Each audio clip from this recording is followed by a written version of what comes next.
नमस्कार, मी पंजाब डक हवामान अभ्यासक मुक्काम पोस्ट बुगळे समजा तालुका शिलो जिल्हा परभणी.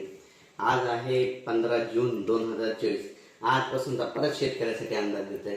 सर्व शेतकऱ्याला सांगू इच्छितो, शेतकऱ्यांनो, आता म्हणजे आज 15 जून पासून तर जवळपास 23 जून पर्यंत राज्यामध्ये भाग बदलत बदलत पाऊस पडणार. आज या तालुक्यात पडणार, उद्या दुसऱ्या तालुक्यात, परत त्या तालुक्यात, म्हणजे एक दिवस आड पाऊस येणार आहे म्हणून हा अंदाज दाखवायचा.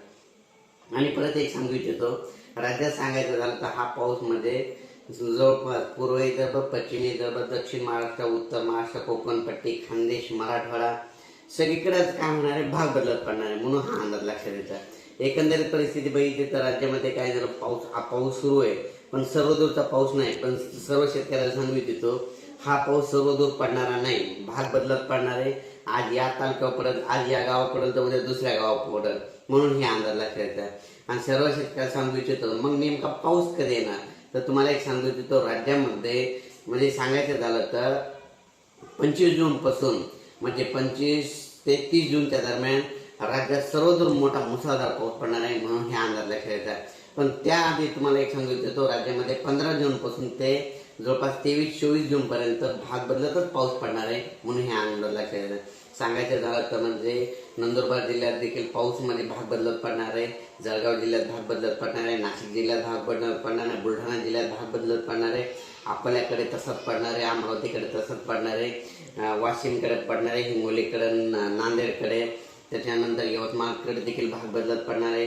आणि त्याच्यानंतर सांगायचं झालं तर हिंगोली, परभणी, बीड, संभाजीनगर ह्या भागात देखील भाग बदलत पडणार आहे. त्याच्यानंतर सातारा, सांगली, सोलापूर, पंढरपूर या भागात देखील भाग बदलत पडणार आहे. नगरकडे देखील भाग पडणार आहे. म्हणजे सांगायचं झालं तर पुणे नगरपर्यंत सगळीकडेच भाग बदलत पाऊस पडणार आहे. पण असा सर्वदूरचा एखादा पाऊस. पण सर्व शेतकऱ्याला सांगू इच्छितो की राज्यामध्ये म्हणजे आता हे 15 जून पासून ते 22 जूनच्या दरम्यान राज्यामध्ये म्हणजे बीड जिल्हा मध्ये चांगला पाऊस, जास्त पाऊस पडणार आहे. त्याच्यानंतर जालना जिल्ह्यात एक जोरात पाऊस पडणार आहे.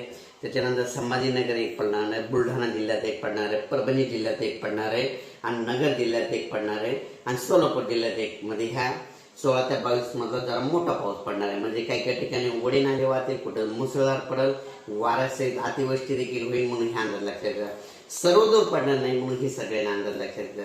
राज्यामध्ये तुम्हाला एक माहिती असं सांगितलं की उन्हाळ्यामध्ये एक मी अंदाज दिला होता की शेतकऱ्यांना समजा जूनमध्ये समजा तुमच्या गावाला जर पाऊस नाही पडला, यापुढे एक गोष्ट लक्षात घ्या, दरवर्षीची ही कायमची तारीख लक्षात घ्या. दरवर्षी संपूर्ण राज्याची पेरणी 27-28 जून सुरू होईल. म्हणजे हे लक्षात घ्यायचं. तुम्हाला एक माहिती असं म्हणून सांगतो की हे कायमचं लक्षात घ्या, दरवर्षी 27-28 जूनला पाऊस पडणार आणि तुमची पेरणी होणार. त्याच्यानंतर जुलैमध्ये देखील एक तारीख लक्षात घ्या. जुलैमध्ये 10 जुलै ते 15 जुलै, 10, 11, 12, 13, 14, 15 ह्या 5 दिवसामध्ये दरवर्षी महाराष्ट्रामध्ये पाऊस पडतो म्हणून हे 5 दिवस लक्षात घ्या. त्याच्यानंतर काय करा, 16 सप्टेंबर ते 21 सप्टेंबर, 16, 17, 18, 19, 20, 21 सप्टेंबरला दरवर्षी महाराष्ट्रात पाऊस पडतो म्हणून ही एक तारीख कायमची दरवर्षी